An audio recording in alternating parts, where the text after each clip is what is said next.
Nadagdagan pa ang mga nasira sa Liuliwa Beach sa Zambales dahil po sa coastal erosion. Ayon sa Mines and Geosciences Bureau, hindi dredging ang sanhi nito dahil noon pa man daw ay hindi na dapat nagtayo ng mga istruktura. Saksi, si Oscar Oida. Kung kahapon nagbabadya pa lang tumumba ng makuna namin ang nakataling istrukturang ito sa may barangay Liuliwa, San Felipe, Zambales.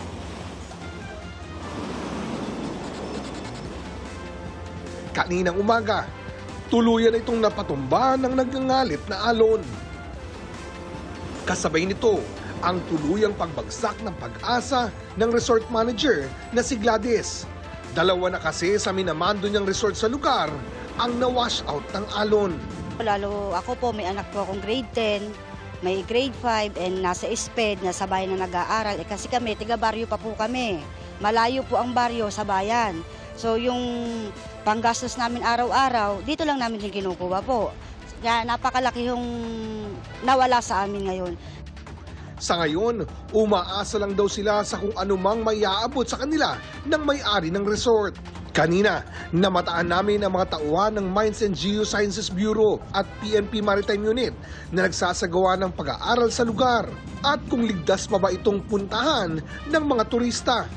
Para din po sa masabihan po namin yung mga ibang mga pupunta na siguro sa part na dito medyo hindi pa siya po pwedeng paliguan para din na rin sa safety ng mga turista na pupunta rito. Ang sinisisi ng ilang mga taga-resort sa nangyari ay ang anilay patuloy na isinasagawang dredging sa lugar. Nakunan nga ng GMA Integrated News ang sinasabing dredging sa may Santo Tomas River.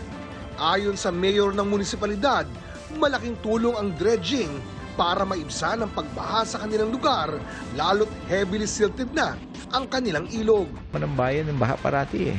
Binabaha na kami dito yung river. Kasi if you will go to the upstream side, I think 20-30 meters higher yung riverbed than the land side.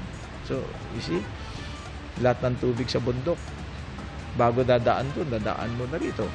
Ayon naman sa Mines and Geosciences Bureau, hindi umano dredging ang sanhi ng coastal erosion sa lugar. Meron na pong coastal erosion before dredging. So therefore, by situational analysis, hindi mo dredging ang problem yan.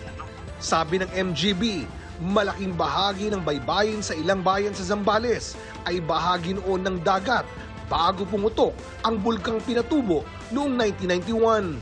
Nung pumutok si Pinatubo, 7 billion cubic meters po ang iniluwa ng bulkan. Saan ang pupunta yun?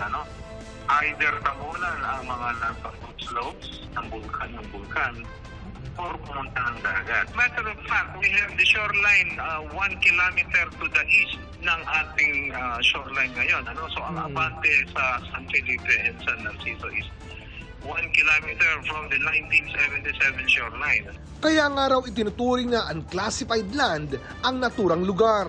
Ating mga resorts dyan are standing on unclassified public land. Accretion po yan. So walang titulo yan. Dapat hindi yan nilagyan ng building kasi sa ating building code, dapat may titulo ka bago ka matik yan ang building permit saka ng electrical and water fixtures and the material instrument from the DNR. Hindi bigyan mo ng certificate. Para sa GMA Integrated News, ako si Oscar Oida, ang inyong saksi. Mga kapuso, maging una sa saksi. Mag-subscribe sa GMA Integrated News sa YouTube para sa iba't ibang balita.